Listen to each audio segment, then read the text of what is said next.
السلام علیکم ورحمۃ اللہ وبرکاتہ۔ ناظرین کرام، اکثر لوگ دعائیں کرتے ہیں لیکن انہیں پتہ نہیں ہوتا کہ ہماری دعا اللہ تعالیٰ نے قبول کی ہے یا نہیں کی۔ تو آج میں کچھ ایسی نشانیاں آپ لوگوں کو بتانے والا ہوں جس سے آپ یہ سمجھ سکتے ہیں کہ ہماری دعا کو اللہ تعالیٰ نے اپنی بارگاہ میں قبول کر لیا ہے۔ کیونکہ بعض لوگ طرح طرح کے وظیفے پڑھتے ہیں، دعائیں کرتے ہیں، کچھ لوگ لمبی لمبی دعائیں مانگتے ہیں، عربی میں پڑھ رہے ہوتے ہیں، جو طریقہ بتا دیتا ہے اس طریقے سے لوگ دعائیں مانگ رہے ہوتے ہیں، لیکن پھر بھی ان کی شکایت رہتی ہے کہ ہماری دعا قبول نہیں ہو رہی ہے۔ تو ایسی چیزیں میں آپ کو بتاؤں گا کہ جو دعا میں رکاوٹ بن جاتی ہیں، جس کی وجہ سے ان دو کاموں کی وجہ سے اللہ تعالیٰ دعا قبول ہی نہیں کرتا۔ یہ بخاری کے اندر حدیث موجود ہے، میں اکثر اس حدیث کو آپ لوگوں کو بتاتا رہتا ہوں کہ وظیفوں سے زیادہ رسول اللہ صلی اللہ علیہ وآلہ وسلم کے طریقوں پر دھیان دینا چاہیے۔ آقا علیہ السلام نے ارشاد فرمایا کہ جو بندہ دو گناہ کے کام کرے گا، وہ کتنی بھی دعا کر لے، کتنے بھی وظیفے پڑھ لے، لیکن اس کی کوئی دعا اللہ تعالیٰ قبول نہیں کرتا ہے۔ وہ دو گناہ کون سے؟ پہلا گناہ شرک کرنے والا، اگر کوئی بندہ شرک کرتا ہوگا تو اس کی دعا اللہ تعالیٰ اپنی بارگاہ میں قبول نہیں کرتا ہے۔ دوسرا گناہ، جو بندہ رشتہ داروں سے ناراض رہتا ہو یا رشتہ دار اس کی غلطی کی وجہ سے اس سے ناراض رہتے ہوں، تو اس بندے کی بھی دعا اللہ تعالیٰ قبول نہیں کرتا ہے۔ تو جن لوگوں کی دعائیں قبول ہو جاتی ہیں، تو دعا قبول ہونے کی نشانیاں کون کون سی ہیں یہ میں آپ لوگوں کو بتا دیتا ہوں۔ پہلی چیز، جب آپ نے کوئی دعا اللہ تعالیٰ کی بارگاہ میں کی، دعا مانگی، اور اس کے بعد دل میں سکون اور اطمینان کا محسوس ہونا، یعنی کہ دل مطمئن ہو گیا، آپ کے دل میں ایک دم نرمی آ گئی اور آپ کو محسوس ہونے لگا کہ ایک سکون مل گیا۔ ہوتا ہے نا ایسا کہ اللہ کے سامنے آئے، روئے، گڑ گڑائے، اپنے دکھ کو اللہ کے سامنے بیان کیا اور خوب دعائیں مانگی، تو اس کے بعد اگر دل کو سکون حاصل ہو جائے تو یہ اس بات کی نشانی ہوتی ہے کہ اللہ تعالیٰ ہمیں خوشی عطا کرے گا، اور اعتماد رکھنا چاہیے کہ انشاءاللہ اللہ تعالیٰ ہماری اس دعا کو قبول کرے گا، کیونکہ یہ جو ایک احساس ہمارے اندر ہو رہا ہے اللہ کے سامنے رونے کے بعد، تو یہ اسی بات کی نشانی ہوتی ہے کہ انشاءاللہ ہماری دعا قبول ہوگی۔ دوسرا، دل کا نرم ہو جانا، اس کے بعد دل بڑا نرم ہو جاتا ہے، دل میں جو یعنی کہ وہ پختگی ہوتی ہے نا، وہ ختم ہو جاتی ہے، دل ایک دم نرم ہو جاتا ہے۔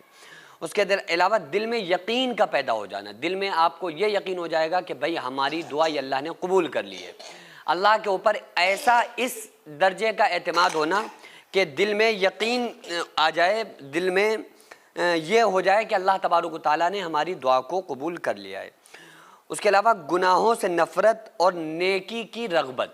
گناہوں سے نفرت پیدا ہو جائے اور نیکیوں کی طرف دل آ جائے، تو یہ اس بات کی نشانی ہوتی ہے کہ اللہ نے ہماری دعا کو قبول کر لیا ہے۔ اس کے علاوہ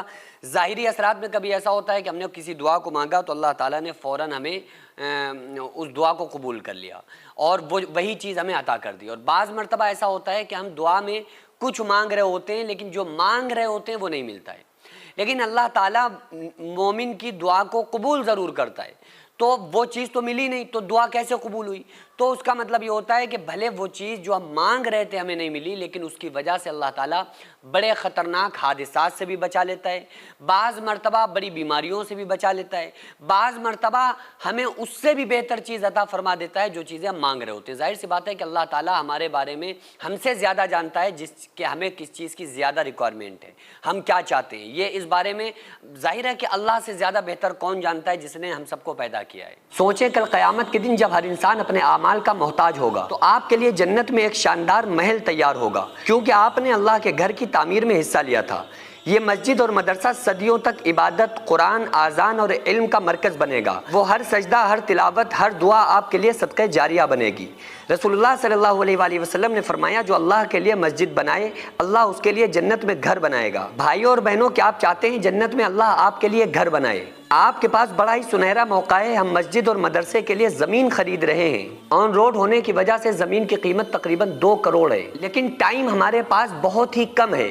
بڑی کم مدت میں ہمیں یہ پیسہ مالک تک پہنچانا ہے۔ مالک تک قیمت نہ پہنچنے کے سبب ہمارا بیانہ بھی واپس ہو سکتا ہے، تو اس لیے آپ سے خصوصی گزارش ہے کہ آپ کو اس نبی کا واسطہ جو ہمارے لیے راتوں میں رو کر گئے، طائف میں پتھر کھا کر گئے، کہ آپ اس ویڈیو کو اگنور نہ کریں اور 100، 200، 500، 1000 جتنی آپ کی وسعت ہو اس کے مطابق آپ زیادہ سے زیادہ تعاون کریں۔ اب یا تو آپ اس کو فراڈ کہہ دیں یا یہ کہہ دیں کہ پیسہ کمانے کا کوئی نیا چکر ہے اور ویڈیو چھوڑ کر چلے جائیں، لیکن اگر آپ کو ایسا نہیں لگتا ہے تو پھر خدا کے واسطے آپ زیادہ سے زیادہ تعاون کریں تاکہ ہم مسجد اور مدرسے کی زمین خرید کر اپنے مقصد میں کامیاب ہو جائیں۔ اور خدا کی قسم یہی ایک ایسا ثواب ہے جو ہمارے مرنے کے بعد قیامت تک ہمیں قبر میں ملتا رہے گا اور اللہ تعالی ہمارے لیے جنت میں گھر بنا کر دے گا۔